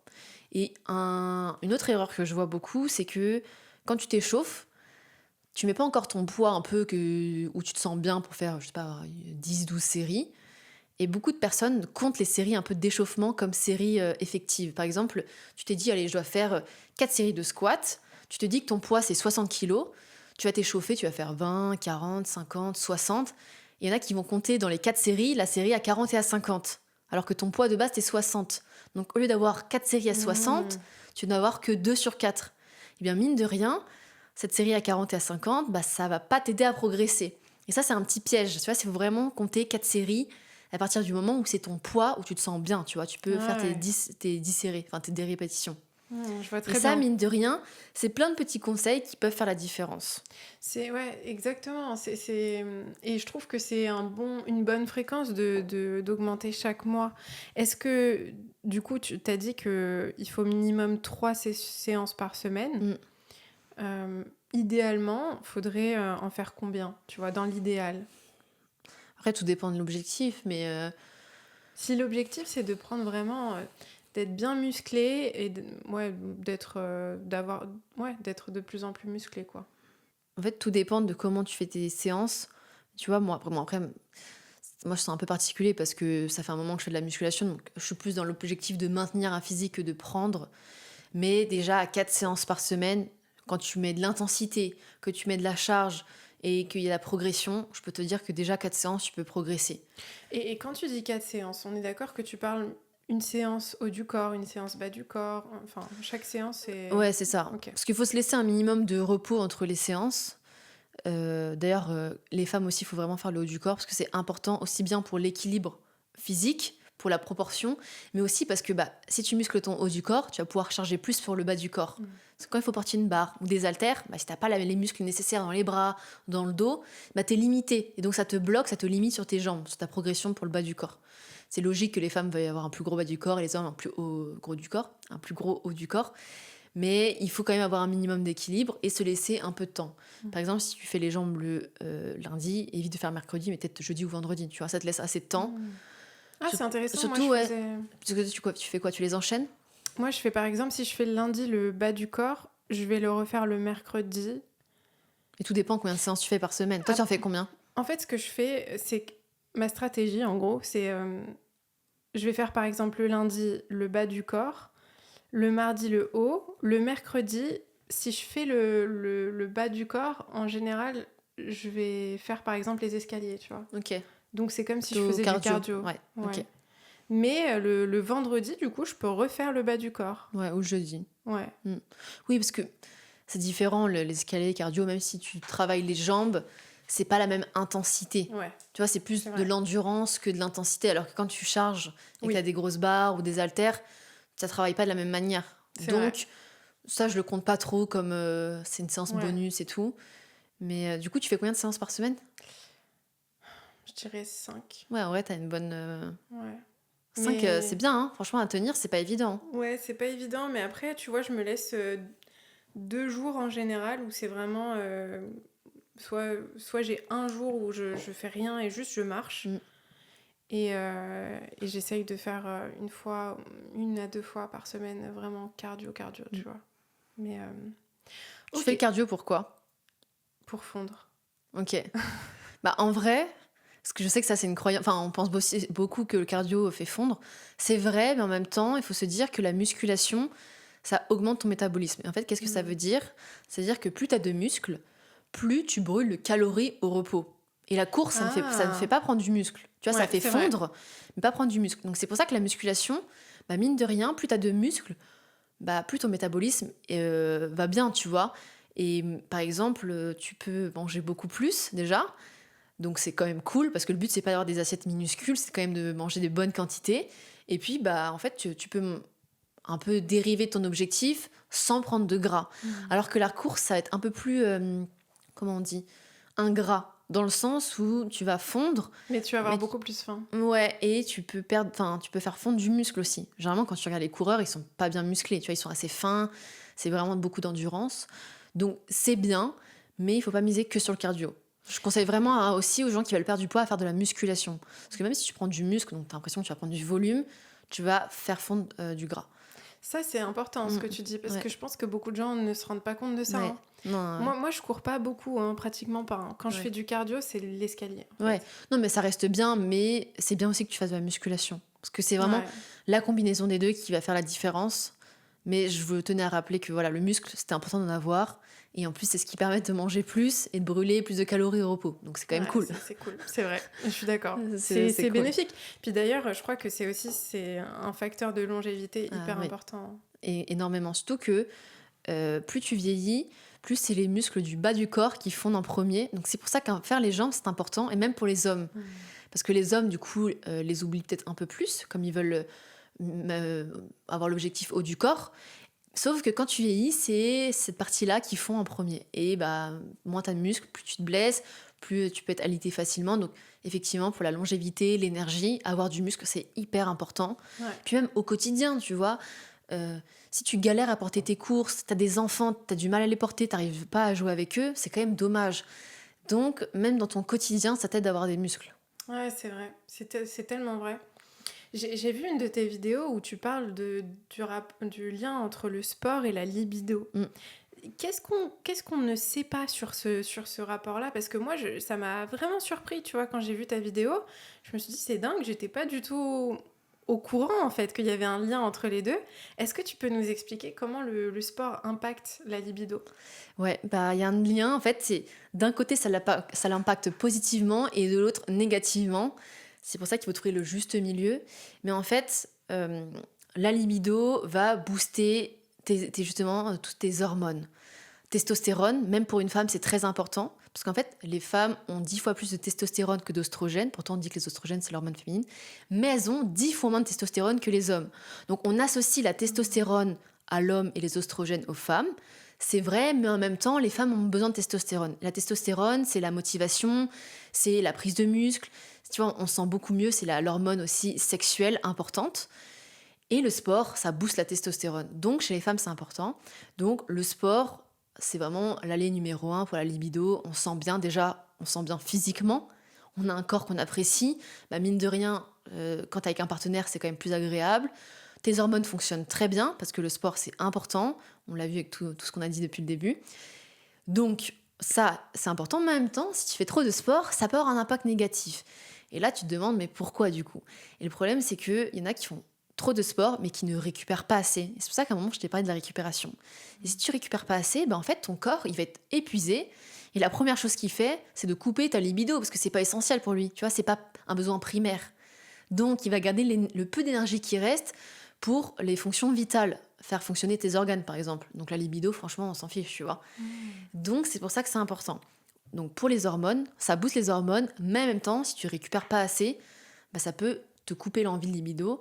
Et malheureusement, je vois beaucoup trop de jeunes aujourd'hui, de mon entourage, beaucoup d'entrepreneurs ou de gens qui travaillent beaucoup, qui n'ont pas de libido, alors qu'ils n'ont même pas 30 ans. Mais pourquoi? C'est à cause du sport, tu penses? Parce que les gens sont stressés, ils récupèrent pas assez, et ils ont zéro libido. Moi, je connais une fille qui a 27 ans, qui n'a zéro libido, parce que Wow. en fait, elle travaille de nuit, beaucoup, elle fait beaucoup de sport, de la compétition, et en fait, dès qu'elle a un moment pour elle, soit elle bosse, soit elle fait de la compétition, donc elle se repose pas assez. Et du coup, bah, ça couvre sa libido. Alors que tu te dis, quand t'es jeune, t'es censé en avoir beaucoup. Bah, si déjà à 27 ans, t'en as pas, imagine après. Parce que dans la tête des gens, bah, à partir de 30 ans, c'est fini. Déjà, non. C'est juste que tes hormones fonctionnent pas autant, mais t'en as toujours, tu vois, ça fonctionne toujours aussi bien. Il faut juste faire les bonnes choses pour que ça marche. Donc voilà, ça c'est important. Et le problème, voilà, c'est que les jeunes en font trop stressés, les entrepreneurs, c'est pour ça. Hein. Moi, franchement, on me l'a dit honnêtement, les gens se confient beaucoup quand t'es dans la santé. Ouais, c'est vrai. Parce que bah, ils veulent te parler de leurs problèmes et tout. Et tu te dis, mince, si t'as 25 ans, 30 ans et que t'as plus de libido, bah, qu'est-ce que ça va être dans 5-10 ans, tu vois? C'est dommage, c'est quelque chose vraiment d'important. Et c'est assez tabou, ça aussi, la libido. Parce qu'on va te dire, oui, mais c'est la société qui impose quoi que ce soit. On va pas se forcer à faire l'amour à son partenaire ou à faire quelqu'un. Bah, en fait, c'est pas censé être forcé, tu vois, c'est censé être naturel. Et justement, si t'as des problèmes de libido, ça peut te mettre la puce à l'oreille sur un dérèglement hormonal que t'as. Pas assez de récupération, pas assez de sport, pas assez de nutriments, pas assez de sommeil. Et ça, mine de rien, c'est un bon signal pour savoir si justement ton corps fonctionne bien ou pas. Parce que comme on l'a dit, si t'as pas assez d'énergie, la première chose que ton corps coupe, bah, ça va être ça, parce que c'est pas essentiel par rapport à la survie. Donc là, ça peut être des bonnes questions à se poser. Et tu penses que si quelqu'un manque de libido et du coup se reconnaît un peu dans ce qu'on vient de se dire, est-ce que tu penses que c'est une bonne idée d'aller peut-être faire des examens, voir au niveau hormonal ce qui peut se jouer avant d'aller explorer la piste, tu vois, plus des habitudes de l'hygiène de vie? Bah, moi, je ferais l'inverse. Ah ouais? Parce que, en fait, le problème des bilans, c'est que déjà, ça te donne un résultat à l'instant T. C'est comme une prise de sang. Tu vois, il y a beaucoup de gens, pour aller voir les carences, ils vont faire une prise de sang. Sauf que déjà, dans la plupart, notamment des minéraux, c'est dans les cellules qu'on le voit, pas dans le sang. Donc déjà, c'est pas forcément idéal. Par exemple, la vitamine D, tu peux le voir dans le sang, alors que le magnésium, c'est dans les cellules. Donc déjà, le magnésium, ça sert à rien. Et la vitamine D, tu peux le faire, moi je le fais, mais ça va être un instant T. C'est comme ton cholestérol, c'est comme autre chose. Selon ce que tu vas manger la veille, c'est comme un peu les prises de sang pour les intolérances. Forcément, si la veille tu manges du gluten et des œufs, le lendemain tu seras intolérant au gluten et aux œufs. Donc du coup, c'est bien, mais c'est pas... Pour moi, c'est pas prioritaire, parce que ça peut un peu fausser les choses. Donc moi, je dirais justement à une personne, avant de faire des examens, c'est très stressant, ça peut être stressant quand même les examens, tout ça, les résultats, c'est très factuel. Imagine, on te dit, oh, t'as un problème, oh, tu stresses, t'es pas bien, et le stress, c'est vraiment le pire ennemi. Donc moi, je dirais déjà changer son hygiène de vie. Faire un sport déjà qu'on aime, trouver un bon rythme, dormir suffisamment, manger des aliments de qualité, et là, mine de rien, gérer son stress, eh bien, la Ça libido fera va la revenir. Ah différence. oui, clairement. Franchement, Mm. la bonne hygiène de vie va jouer sur tout. Et ouais, les examens, je préfère pas. Je sais pas si t'as déjà fait des prises de sang un peu pour checker, mais ça peut être un peu stressant, tu vois, aussi, des résultats. Oui, et puis moi, en fait, ce qui me pose un peu problème avec les examens, pour être honnête, c'est que j'ai l'impression que je sais pas, après moi je sais pas vraiment si je fabule pas, tu vois, là-dessus, mais j'ai l'impression que parfois c'est pas très précis, tu vois. Oui. J'ai l'impression que ça manque de précision parfois, ou que je sais pas s'ils vont vraiment chercher là où ils sont censés aller chercher, et du coup je me demande si c'est vraiment une source de vérité à laquelle on peut se fier réellement, tu vois. Bah, ça, c'est une bonne remarque parce que, par exemple, mon copain voulait se faire tester la testostérone. Déjà, le médecin lui a dit: mais pourquoi, monsieur, vous n'avez pas 80 ans? Ah purée, si je dois attendre 80 ans pour tester ma testo. Tu vois, en fait, on associe ça, baisse de testo à 80 ans, mais en fait, justement, déjà, tu peux la tester avant pour te Bien rendre sûr. compte de ton hygiène de vie. Vu que c'est tellement important la testostérone, tu vois, beaucoup de gens aussi associent la testostérone soit quand t'es vieux ou hormones masculinité, toxique, etc. Non, non, non. En fait, c'est vraiment important cette hormone, femme comme homme, et c'est vraiment un signe de bonne santé. Donc déjà, le médecin, il se dit, pourquoi tu veux tester ta testo? Juste pour voir si je suis en bonne santé, tu vois. Donc déjà, voilà. Les normes santé sont faites à partir des gens qui se testent. Donc si c'est que des gens de 80 ans qui se testent niveau testo, bah forcément que les normes vont être super basses. Donc déjà, ça t'aide pas dans les normes. Ah ouais. Ouais. Tu vois, ça, je savais même pas. Bah oui, parce qu'on va pas te le dire. Ouais. Tu vois, c'est... En fait, on est dans un pays, en France, où on est plus dans le curatif que le préventif. Mm. Donc, alors que les deux s'associent très bien, tu vois. Moi, je suis pas, même si je suis très préventif, je suis pas du tout anti-curatif, parce que quand t'as des problèmes, t'es bien content d'avoir des médicaments. Mais je trouve ça dommage d'aller direct vers le curatif, et venez, on fait une alliance, tu vois. Mm. On fait beaucoup de prévention, et puis après, on va vers le curatif. Donc du coup, bah, ça, on va pas te le dire, mais ça joue sur les normes. En plus, il y a les normes santé, et les normes santé sont faites sur des gens un peu lambda. Mais si tu es stressé, que tu as beaucoup de charge mentale, tu travailles beaucoup, tu fais du sport, mais toi, t'es pas une personne normale, tu vois. On peut pas te mettre dans la catégorie normale. Toi, et comme tous tes auditeurs, je pense, en fait, et comme moi, on n'est pas des personnes lambda. On charbonne tellement plus, on en fait tellement plus qu'on a besoin de plus. Et du coup, de se contenter des normes, bah, c'est un peu compliqué, tu vois. Enfin, pour moi, c'est Complètement. limité. Et tu vois, je t'ai dit, la vitamine D, on peut la tester. Donc moi, je le fais. Dis-toi que je me supplémente en vitamine D tous les jours. Que je prends 5 fois la dose recommandée. J'ai fait une prise de sang, je suis dans la norme moyenne. Alors que je prends 5 fois la dose recommandée. Donc c'est là que tu te dis, mince, j'en fais 5 fois plus et pourtant, les résultats ne sont pas forcément là. Donc ça montre bien qu'il ne faut pas forcément se fier et que ça peut être bien de tester. Et avant d'être en surdose d'un aliment ou d'un complément, on a de la marge. J'aime bien dire, si tu as peur de la surdose, c'est comme avoir peur d'être milliardaire. Tu le vois arriver, tu le vois arriver venir quand tu es milliardaire, tu vois. Ouais, c'est vrai, c'est vrai. Et Complètement. donc, tu vois, t'as du chemin. C'est vrai. Donc, il faut tester, tu vois. On est tous différents, tester et éviter peut-être tous ces examens qui peuvent vous faire peur. C'est important, tu vois, pour voir d'autres normes santé, mais ça dépend. Puis d'un laboratoire à l'autre, c'est pas les mêmes normes, tu vois aussi. Complètement. Donc, si vous faites ça, des examens, allez toujours dans le même laboratoire pour déjà avoir un référentiel. Mais sachez que c'est à l'instant T. Franchement. Et ne vous faites pas trop peur. Tu vois, une fois, j'ai fait une prise de sang, on m'a détecté un problème à la thyroïde. Et au final, 3 mois, 4 mois après, j'avais plus rien. Et sur le moment, ça m'a stressée. Je me suis dit, purée, j'ai un problème de thyroïde. Mince, mince, mince. C'est une hormone hyper importante qu'on trouve dans les glandes. Et je me dis, mince. Et finalement, tout est bien passé, tu vois. Ouais, c'est trop vrai. C'est trop vrai. J'adore. Écoute, franchement, j'ai adoré notre discussion. Ouais, il y a beaucoup de choses à dire. Ouais, j'ai un petit rituel de fin de podcast où tu dois tirer une carte et répondre à une question à laquelle répondre le plus honnêtement possible.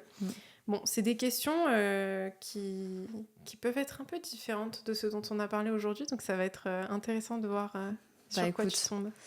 Allez, je prends celle-ci. S'il ne te restait que 48 heures à vivre, qu'est-ce que tu... C'est quoi, compterais ? Ah, qu'est-ce que je raconterais, peut-être ? Qu'est-ce qui compterait ? Ah, qu'est-ce qui compterait ? Non, mais qu'est-ce qui compterait le plus, du coup, pour toi ? En vrai, ma affaire ou... après, j'allais dire ma famille. Ouais, qu'est-ce que tu prioriserais ? Ma famille, clairement. Du coup, on a vaguement parlé de mon chéri avec qui je travaille. On a cofondé ma marque de compléments. On a un podcast aussi sur la santé ensemble. Il a aussi un accompagnement santé personnalisé. Et vraiment, on travaille ensemble. Ça fait plus de 5 ans qu'on est ensemble. Et quasiment dès le début, on s'est mis à travailler ensemble. On a fait des sites e-commerce et tout. Et franchement, c'est mon binôme, c'est mon allié. Je sais que sans lui, je serais trop mal parce que c'est aussi grâce à lui que j'en suis là aujourd'hui. Je sais que grâce à moi, il en est là aujourd'hui. Tu vois, on est vraiment hyper complémentaires. Donc, je dirais vraiment ma famille, ma mère, mon père, mes frères et tout. Parce que pour moi, c'est hyper important. On dit qu'on choisit pas sa famille, mais en même temps, c'est souvent sur eux qu'on peut compter, tu vois, quand on est très proche. Donc moi, je dirais ça. Qu'est-ce que je ferais ? C'est ma famille à fond, tu vois. Ouais, et c'est vrai qu'on n'a pas parlé du fait que tu travailles avec ton chéri, et je trouve ça trop intéressant parce que je pense que pour beaucoup de personnes à l'extérieur, on peut se dire mais comment ils font ? C'est incroyable de travailler ensemble et du coup de passer autant de temps ensemble. Je crois que c'est une question qu'on te pose beaucoup sur ce sujet-là. Bah ouais, parce que pour beaucoup, c'est compliqué de travailler avec son copain, son conjoint, et je peux comprendre, mais en même temps, à qui tu peux avoir encore plus confiance que ton conjoint, tu vois. Ouais. Il y en a beaucoup qui vont se dire, attends, c'est hyper risqué, mais pourtant, ils travaillent avec des associés qu'ils ont rencontrés il y a 10 jours. Je me dis, mais c'est pas plus risqué, tu vois. Complètement. Tu connais pas la personne. Et donc, du coup, je peux comprendre le côté, t'as pas de séparation vie pro, vie perso. Après, notre travail, c'est notre vie, tu vois.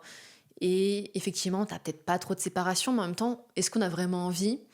Pas spécialement, dans le sens où on trouve un bon équilibre et c'est pas, c'est pas une source de stress au quotidien. C'est sûr que ça devient une source de stress. Si tu coupes jamais, si t'as pas d'équilibre vie pro, vie perso, c'est compliqué. Mais nous, ce n'est pas le cas du tout. On est hyper complémentaires. Donc du coup, on avance vite. On n'a pas besoin de... on se fait confiance déjà. Ça, Mine de rien, ouais. ça change tout. Même sur tes relations au quotidien, tu vois. J'en ai pas trop parlé, mais l'entourage, dans la santé, c'est important. Imagine, tu cherches à perdre du poids et ton conjoint, il comprend pas pourquoi. C'est sûr que tu vas pas y arriver. Donc moi, je pense que ceci, c'est important pour ceux qui nous écoutent, d'expliquer à votre entourage pourquoi vous le faites. Il y en a qui vont... Enfin, votre famille, des fois, vous regardez avec des gros yeux en mode « Mais pourquoi tu veux perdre du poids avec une clope à la main ?» Tu vois, t'en dire « Bah oui, mais moi, je vais prendre soin de ma santé. Donc peut-être que toi, tu t'en fiches, mais c'est mon choix. Toi, tu fumes, je te dis rien. C'est un exemple, hein, fumer ou boire. Mais juste, laisse-moi faire mon choix. Je sais que c'est pour ma santé. Je me sentirai mieux, en forme. » Et généralement, les gens, ils peuvent pas vous dire « Ah ouais, c'est n'importe quoi ce que tu fais. » Ils vont dire « Ah ouais, en fait, c'est vrai, t'as raison. Trop bien, félicitations. » Ils vont vous encourager. Et je pense que c'est important d'expliquer. Voilà, l'entourage joue beaucoup. Les amis aussi, tu vois. Si t'as des amis qui, par exemple, font la fête H24 et que toi, t'as pas envie de sortir, c'est vrai que c'est compliqué. Moi, je suis d'accord avec toi que l'entourage, c'est hyper important. Et s'ils comprennent pas ou ils te soutiennent pas dans tes objectifs et dans l'hygiène de vie que tu veux avoir, c'est probablement que tu es en train de leur renvoyer un miroir qui est inconfortable pour eux. Exactement, ça c'est vrai. Est-ce que toi, t'as senti que depuis que t'as changé ton hygiène de vie, t'as changé d'entourage ? Non, j'ai pas changé d'entourage du tout parce que en réalité, j'ai fait un gros tri dans mon entourage depuis quelques années. Ouais. Par contre, j'ai senti que pour certaines personnes, c'était parfois inconfortable, tu vois, mais c'est pas forcément des personnes proches de moi. Toutes les personnes qui sont vraiment proches, elles sont vraiment dans la même dynamique que moi. Donc ça, c'est trop bien. C'est trop bien, c'est trop agréable. Mais plus des personnes un peu plus éloignées, tu vois, où ça m'est arrivé peut-être 1 ou 2 fois cette année d'aller au resto et d'être celle qui commande le blanc de poulet avec les haricots verts et à côté de moi des personnes qui commandaient des gros burgers, des trucs comme ça. Puis d'avoir des petites remarques genre ah ouais, t'es la seule dans le resto qui a commandé ce truc-là, machin. Ouais. Ça m'est arrivé, tu vois. Mais je sais d'où ça vient, je sais d'où ça part et je sais que on est tous des miroirs, en fait, les uns Mm. pour les autres. Donc, t'as des personnes qui vont te soutenir, t'en as d'autres qui vont peut-être être un peu piquées ou dérangées par ce que tu leur envoies. Mais j'ai pas trop changé Bah, d'entourage. tant mieux. Mais j'aime bien Ouais. cette notion de miroir. Et je suis contente que tu Ouais, t'en parles parce que, comme tu l'as dit, si les gens, ça leur pose un problème ou qu'ils sont pas contents, c'est qu'en fait, ça leur renvoie que eux, ils sont pas capables de faire ce dont tu fais. Enfin, ce que tu fais, tu vois. Parce que toi, tu as eu le exact. courage de le faire, tu as la motivation de le faire, eux, non. Ils sont là en mode, ah ouais, en fait, purée. Genre, limite, je suis nulle, quoi. J'ai pas réussi alors qu'elle, elle a réussi. En fait, ils ont l'impression que et d'être un échec, Bah ouais. alors que c'est pas vrai du Mm. tout. C'est juste une croyance de se dire, elle a la volonté, moi je l'ai pas, mais c'est pas vrai en fait. C'est pas Mm. juste, c'est pas que t'as quelque chose qu'ils n'ont pas. C'est juste que là, peut-être que tout de suite, c'est peut-être pas le moment pour toi d'enclencher ce changement. Mais si ça compte pour toi suffisamment, tu l'enclencheras à un Ouais. moment ou à un autre. Mm. Ou en tout cas, moi, ce que je souhaite aux personnes qui nous écoutent, c'est de ne pas attendre d'arriver dans une situation où ils n'ont plus le choix. Mm. Ah bah Parce oui. que c'est souvent ce qui se passe dans la Ouais. santé. On attend d'arriver à une situation... Moi, j'ai un oncle qui, qui malheureusement a eu de graves problèmes de santé récemment Mm. et qui fumait énormément, mais énormément Ouais. depuis très très très longtemps. Mm. Ce problème-là de santé, et ça l'a réveillé, il a arrêté de fumer. Mais et tant mieux qu'il ait arrêté de fumer, il va beaucoup mieux, je touche du bois, je suis très Ouais, moi contente. aussi. Mais c'est vrai que souvent, je vois ça beaucoup chez pas mal de personnes, c'est d'attendre d'être à un stade où la vie te bouscule et te dit « Oh, oh, réveille-toi là, Ouais, va falloir que... » ouais, parce que sinon, demain, t'es alité, quoi. Ouais, exactement. Bah, c'est le problème, c'est que les gens attendent de se prendre le mur pour réagir. Et c'est pour ça que j'essaye au maximum d'éduquer les gens sur ça. Parce qu'en fait, chaque petite action que tu fais au quotidien fait la différence. Et que il n'est jamais trop tard aussi pour commencer. Ça, c'est important de le rappeler. C'est que c'est sûr, plus jeune tu commences, mieux c'est. Parce que c'est plus facile à ancrer les habitudes. Mais c'est jamais trop tard. Genre, on aime bien prendre cet exemple avec mon copain, c'est que son père, il s'est mis à faire du sport il y a à peu près 2 ans. Il a rajeuni, vraiment littéralement. Tu le Waouh. vois, il est beaucoup plus en forme. Il a fait 3h30 de padel avec nous. Il a 57 ans, tu vois. Et pas tout le monde pourrait tenir 3h30. Mon père, je vois aussi, il se met à la course et tout. Il a plus de 60 ans. Et il s'est mis il y a peut-être 3-4 ans. En fait, il n'est pas trop tard. Il y a des choses qui sont compliquées à comprendre. Plus tard, on le prend, surtout nos parents. Tu vois, c'est une génération où ils ont été beaucoup engrainés, tu vois, avec des messages, des mythes et tout sur la santé, comme les œufs, c'est dangereux, le verre de vin, c'est super. Enfin, tu vois, des choses comme ça. Mais petit à petit, tu leur fais comprendre, tu leur montres l'exemple. Ma mère, elle prend des compléments alimentaires. Ma mère, elle est à fond là-dessus. Elle fait pas encore vraiment de sport, parce qu'elle s'est fait mal. Mais elle essaye, tu vois. Et en fait, on est aussi des exemples pour nos parents, pour nos proches. Donc, mettez toutes les chances de votre côté et vous verrez que ça ira. Et moi, j'ai une question pour toi, parce que tu parlais d'entourage. Est-ce que, selon toi, je voulais avoir ta réponse, il est nécessaire de changer d'entourage quand il est contre nous? C'est une bonne question. Ouais, c'est une très bonne question. Je pense que ton entourage n'est jamais contre toi, mais essaye de t'amener là où ils sont parfois. Parfois, t'as un entourage qui peut... C'est pas contre toi, mais c'est pour eux-mêmes, égoïstement, qui vont essayer de t'amener un peu à leur niveau parce que ça les rassure Mm. de manière un peu égoïste. Parfois, on peut avoir ce genre d'entourage. Et si c'est le cas, je pense qu'effectivement, il faut s'en éloigner. Mm. Absolument. Il Ouais. faut absolument... Parce que pour moi, on est tous contagieux les uns pour les autres. Ouais. Et on peut être contagieux dans le bon sens ou dans le mauvais sens. Ouais. Et ce qui peut se passer, c'est que parfois, tu vois, t'es dans une optique de vraiment changer ton hygiène de vie, t'as envie de perdre du poids, t'as envie de te muscler, t'as envie d'avoir une super hygiène de vie, de bien dormir. Tu vois, tu parlais de... Je trouve ça intéressant aussi de réfléchir même aux habitudes du sommeil, parce que quand tu vis avec des personnes qui, à 23... je sais pas, même à minuit, qui mettent... de la musique et qui te, enfin tu vois, qui allume toutes les lumières, qui parle fort, qui claque les portes, etc. Et que tu as du mal à te détendre, à créer un environnement safe où tu peux te reposer, ou je sais pas, peu importe, mais tu as des sources de stress autour de toi. C'est vraiment difficile et je pense que c'est déjà difficile de base d'enclencher un changement, peu importe lequel. Ouais.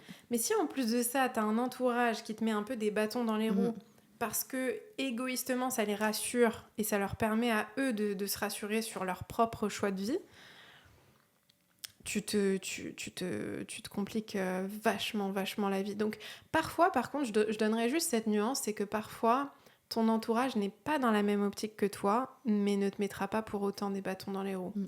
Et c'est là où, à mon avis, t'as absolument pas besoin de t'en éloigner. Mm. Par contre, si vraiment, c'est, tu vois, des remarques désobligeantes, je sais pas, tu sais, tes amis, ils te poussent un peu à boire de l'alcool alors que t'as pas forcément envie de boire de l'alcool. Moi, j'avais une amie comme ça, et avec du recul, je me dis que c'est un peu lunaire, tu vois. Mais quand j'étais plus jeune, j'avais une amie, on était très très proches, on passait beaucoup de temps ensemble. Et moi, j'ai jamais été quelqu'un qui boit beaucoup d'alcool. Ouais. Jamais. Aujourd'hui, je bois plus du tout d'alcool, tu vois. C'est extrêmement rare. On est deux, là. Ah, c'est vrai? Ouais, non, je bois pas non plus. Bah, tu vois, c'est quand même... C'est pas si commun que ça. Et du coup, cette amie, à chaque fois qu'on se voyait, même en pleine semaine, ou je sais pas, tu vois, un soir à 18h, on se voit, je vais chez elle, ou on va prendre un café ou quelque chose, à chaque fois, Elle insistait. ouais, tu veux pas boire un verre avec moi? Mais vas-y, oh, un petit verre et tout. Je lui disais non, mais vas-y, un petit verre, c'est sympa. Oh, tu veux pas, machin. Et je voyais dans ses yeux que c'était tellement important pour elle. Bon, après, j'ai jamais été quelqu'un qui est trop influençable à ce niveau-là. Mais Tant mieux, parce que c'est pas évident. c'est pas évident. Mais tu vois, avec du recul, je me dis, pourquoi même s'infliger ça? Tu vois, tes Bien amis, ils sûr. sont pas censés Te mettre la pression comme ça. Et je trouve que c'est quand même tellement incroyable quand t'as un entourage qui est dans la même dynamique que toi. Ça change tout. Oh, c'est incroyable. Ouais. C'est du bonheur, vraiment. Parce que vous vous aidez mutuellement. Ah et... bah ouais. Ouais. Parce que moi, je pense que c'est un bon indicateur si ton entourage commence à te mettre la pression sur l'alcool. En fait, dans la tête des gens, c'est ah, tu bois pas d'alcool, t'es pas drôle. Mais en fait, si t'attends d'être bourré pour être drôle, en fait, c'est juste que t'es pas drôle de base, tu vois. Exactement. Et cette pression, en fait, personne te mettra la pression pour te droguer. Mais par contre, pour de l'alcool ou une cigarette non plus. Par contre, pour de l'alcool, oui. Bah, pourtant, c'est un peu du même niveau, tu vois. Bien sûr. L'alcool n'a rien de bon pour toi. C'est que toi, tu l'associes à un moment festif, mais si on remplaçait, par exemple, l'alcool par une drogue, tu ne proposerais jamais de la même façon. Mais c'est une drogue, là. Ouais, mais voilà, mais c'est qu'en fait, dans la tête des gens, oh, ça va encore. Mais en fait, non. Et je trouve que cette pression est horrible. Donc, je suis plutôt d'accord avec toi sur l'entourage, que s'ils te mettent pas de bâton dans les roues, ok, tu vois, comme tu dis, c'est neutre.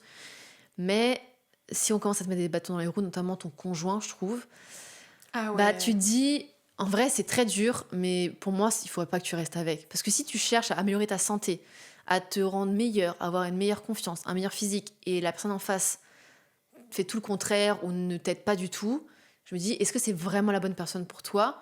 Parce que toi, tu as un objectif, tu le fais aussi pour toi. Pour les autres aussi, ça peut être un bel objectif, mais surtout pour toi d'abord. Et si la personne n'est pas OK avec ça, ou n'a rien à voir, tu parlais de sommeil, tu vois, c'est vrai que si vous n'avez pas du tout les mêmes rythmes et que ça te dérange, tu peux dire, bah, toute ma vie, ça va être quoi, tu vois? Ça peut être compliqué. Et même si c'est dur à entendre, c'est pas facile de dire ça ou de le comprendre. Moi, je pense qu'il faut essayer de mettre fin à la relation et trouver quelqu'un qui correspond vraiment, parce que on parle de ta moitié, de la personne avec qui tu vis. Si tu passes beaucoup de temps avec elle et si elle fait rien pour t'aider, bah en fait, c'est quoi, tu vois? Alors que c'est un truc hyper important. Je suis d'accord avec toi. Moi, je pense qu'il y a peut-être une nuance dans le sens où il y a des personnes qui sont parfois dans une phase de leur vie où ils n'ont pas encore eu ce déclic-là. Et tu vois, moi, je vois qu'il y a des couples où parfois t'en as un des deux qui se met en mouvement et l'autre suit après. Tu vois. Mais il y a déjà une conscience, Mais il y a peut-être. déjà une conscience, il y a déjà il y a une volonté d'aider l'autre d'une certaine manière. Après, moi, tu vois, aujourd'hui, je suis célibataire et je sais que si je devais te dire, moi, les valeurs et les qualités qui sont essentielles pour moi chez un homme, ça en fait partie, tu vois, l'hygiène de vie, le sport. Moi, je peux pas être avec quelqu'un qui va pas à la salle, tu vois. C'est important pour moi. Ouais, je comprends. C'est pas possible, tu vois. Déposez vos CV sous le podcast. Mais vraiment, pour moi, c'est une valeur qui est devenue super importante et quelqu'un qui a envie de bien manger, de faire du sport, qui priorise aussi la qualité de son sommeil. Parce que c'est vrai qu'en plus, quand tu vis avec la personne, mais c'est tellement... C'est capital. Parce qu'en fait, on a déjà beaucoup de charge mentale au quotidien, des quotidiens chargés. Et si en fait, tu rentres, c'est une boule de stress de devoir t'expliquer, limite de t'engueuler avec ton conjoint parce que vous n'êtes pas d'accord sur certains points, mais c'est là que ça peut être très dur. Comme tu dis, parfois, en fait, il faut un peu de temps pour que la personne change. Mais si elle est toujours non catégorique sur tout ce que tu dis et comprend pas ce que tu fais, T'imagines comment ça t'épuise? Ah, Genre, t'es c'est... déjà assez épuisé au quotidien, t'as déjà assez de choses à penser. Si en plus ta moitié qui est censée te soutenir, elle est contre toi, au bout d'un moment, c'est normal que enfin, tu craques et que aussi c'est logique qu'il y ait des personnes qui restent dans le corps qu'elles n'aiment pas pendant 10, 15 ans parce qu'en fait, en face, ça répond pas. Donc, comment tu veux te motiver si en face, ça répond pas? T'es tellement épuisé que tu lâches l'affaire et tu t'oublies. Et aujourd'hui, je trouve qu'il y a trop de gens qui s'oublient pour son partenaire, tu vois? 100%. Ouais. À Et ça, je trouve ça 1000%. trop dommage. Ouais, je suis Mm. d'accord avec toi et c'est un très très très bon point. Je trouve qu'on parle pas assez de ça. Mm. Dans la santé, dans le sport, Ouais. c'est très très vrai. Et c'est une bonne question à se poser, en tout cas Ouais. pour ceux qui nous écoutent. Mm. Trop bien. Meryl, j'ai adoré cette conversation. Ouais, bah moi Vraiment aussi, trop merci beaucoup, Maria. intéressante. On va mettre tous tes liens juste en dessous, ton Instagram, ton podcast, ta marque Nutripreneur de compléments alimentaires. Et puis, n'hésitez pas à nous mettre vos commentaires. Ah ouais, c'est important. Franchement, j'ai un Ouais. podcast, donc j'incite vraiment. Ouais. Likez, commentez, abonnez-vous. C'est trop important. C'est une façon de soutenir Maria dans son travail. Merci. Elle invite du monde, elle passe du temps, elle prend du temps. C'est beaucoup de temps, d'énergie aussi Ouais, de gérer c'est clair, tout ça. C'est clair. Et en fait, c'est comme applaudir à la fin d'un spectacle. Pour moi, mettre un commentaire, s'abonner ou liker, c'est la même chose. Donc, c'est le minimum syndical à faire. Donc, likez s'il vous plaît, abonnez-vous, Allez-y, commentez, les c'est trop amis. important. Ouais, vraiment. Merci Meryl. Merci à toi. Franchement, c'était trop bien.